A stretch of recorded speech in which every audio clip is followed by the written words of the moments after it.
Hello student, I am Sangeeta Mansukhani and this is the video number 89, and in this video I will be explain NCERT textual questions with answers of chapter number 5th, surface chemistry.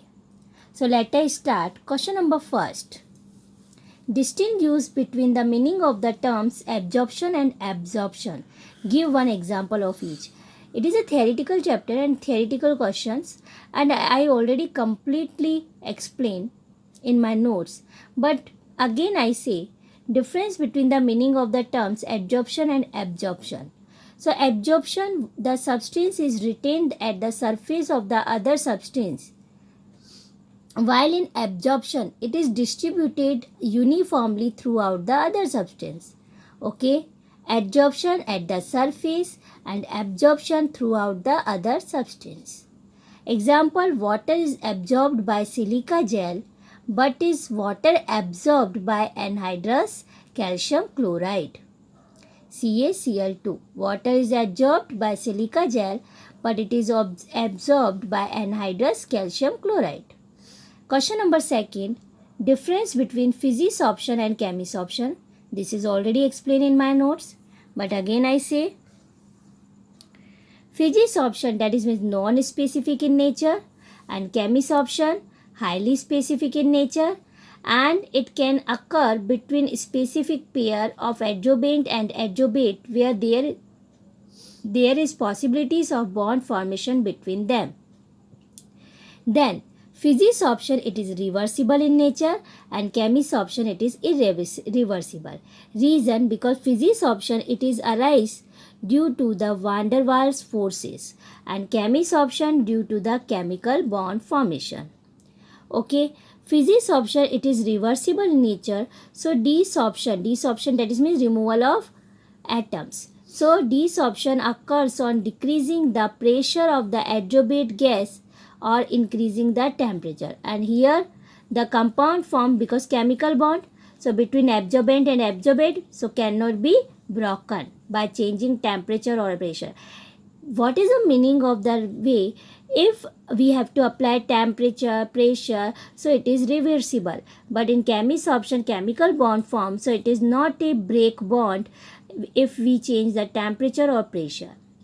Then third, it arises due to van der Waals forces, and chemisorption due to the chemical bond formation. Then physisorption, it depends upon nature of the gas, and then more easily liquefiable gases are absorbed more readily. So depend upon nature of gas. Then chemisorption depend upon the nature of the absorbent and adsorbate both. Then physisorption, enthalpy of adsorption is low, 20 to 40 kilojoule per mole inverse, and here chemisorption enthalpy of absorption is high, 80 to 240 kilojoule mole inverse. Then physisorption, it is favored at low temperature, that is means it is occurs at low temperature, but chemisorption favored at high temperature. Then in physisorption van der Waals forces arises, physisorption due to the van der Waals forces, so multimolecular layer is formed, and here chemical bond formation, so unimolecular layer is formed. These 7 points show difference between physisorption and chemisorption. Then question number 3.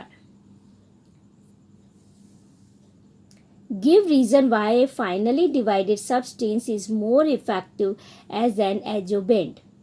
So give reason why a finally divided substance, finally divided, that is means surface area large. So why is more effective? Due to the large surface area.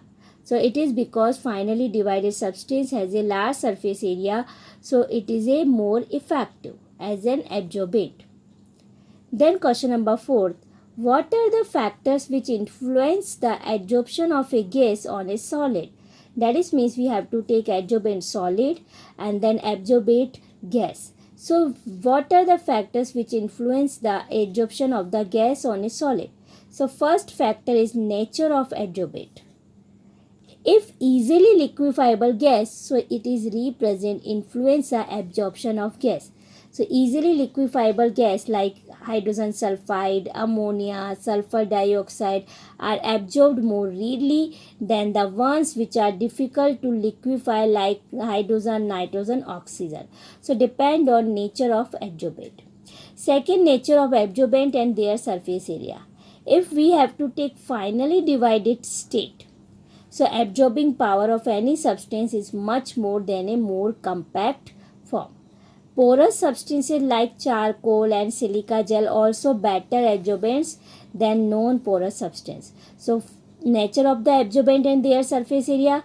First we take otherwise porous substance and then otherwise we take finally divided state. Then third, pressure of the adsorbate gas. Pressure of the adsorbate gas, that is constant temperature, absorption of the gases adsorbate increases with increase in pressure. Reason, so temperature constant, so absorption directly proportional pressure. Adsorption of gases adsorbate increases with increase in pressure. So the effect is more pronounced at low pressure. Then fourth is temperature factor. Low temperature favors absorption.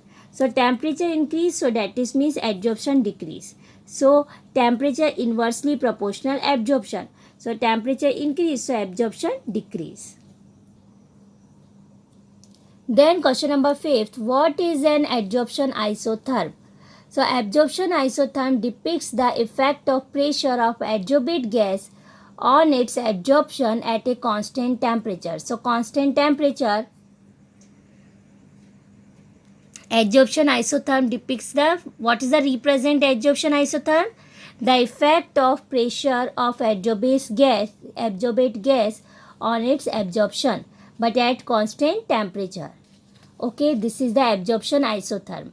And Freundlich adsorption isotherm already explained in my notes, so properly you practice. Then question number 6. What do you understand by activation of adsorbent and how is it achieved?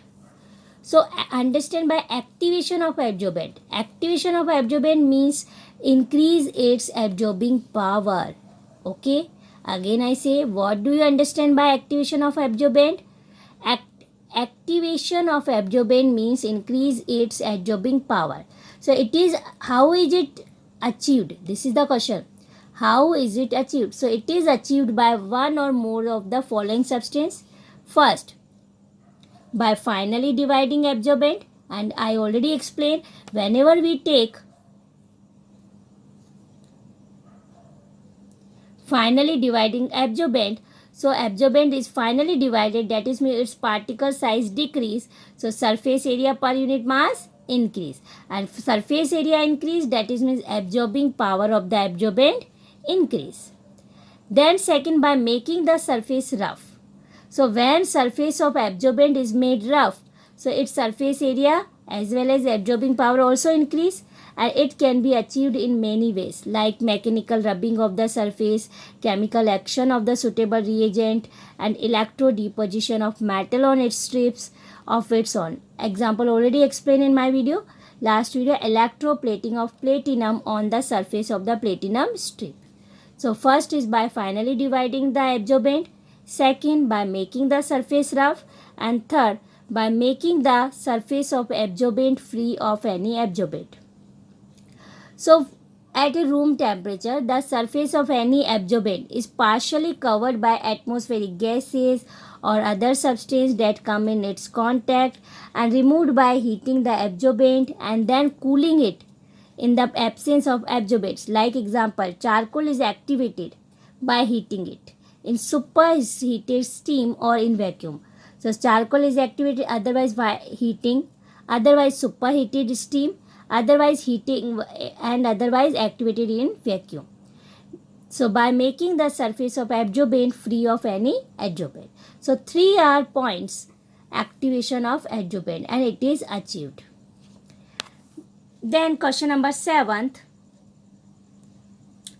What role does absorption play in heterogeneous catalysis? I already explained what is the difference between homogeneous and heterogeneous catalysis. Heterogeneous catalysis, it is it is reason for absorption. So in heterogeneous catalysis, the reactant molecules diffuse to the surface of the catalyst and get absorbed on it. Okay, diffuse to the surface of the catalyst and absorbed on it. And then whenever absorbed, so which form? Intermediate. So an intermediate is formed in the absorbed state, and which law involves less activation energy than that of uncatalyzed reaction. An intermediate is converted into products which get desorbed and diffused away, making the surface available for more reaction to occur. So the catalyst increase the rate of reaction by decreasing the activation energy. So this is the role the absorption play in heterogeneous catalysis.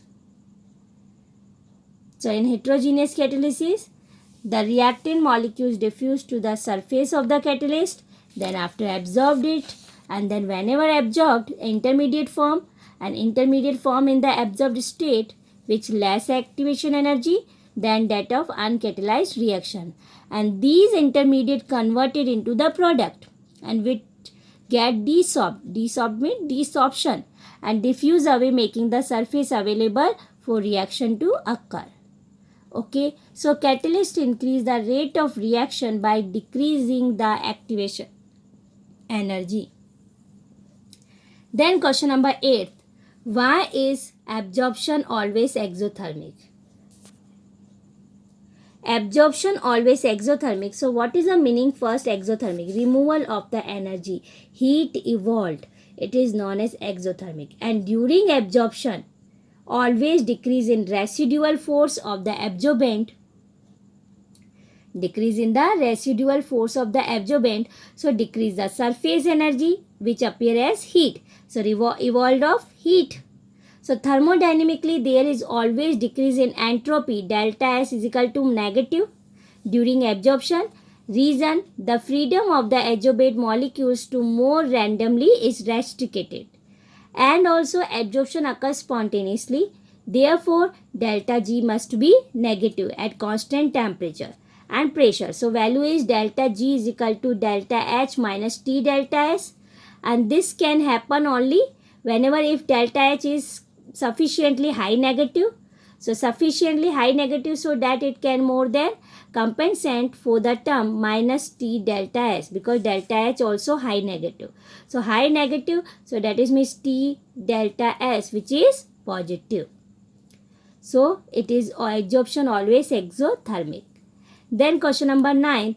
How are the colloidal solution classified on the basis of the physical state of the dispersed phase and dispersion medium? So I already explained in my video. So properly you see classification on the basis of the physical state of dispersed phase and dispersion medium. Question number 10.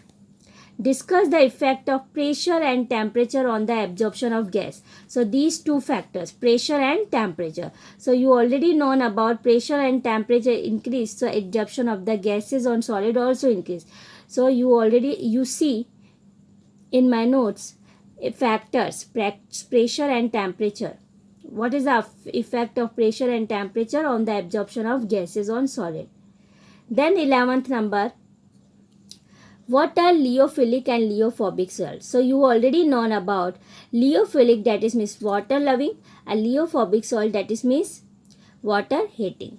So give one example of each type and why are hydrophobic salts easily coagulate. So here I explain, this is already explained in my video, and here I explain here why are hydrophobic salts easily coagulated. So lyophobic salts are not very stable, you already known about, because it is water awaying, okay, water hating, water repelling.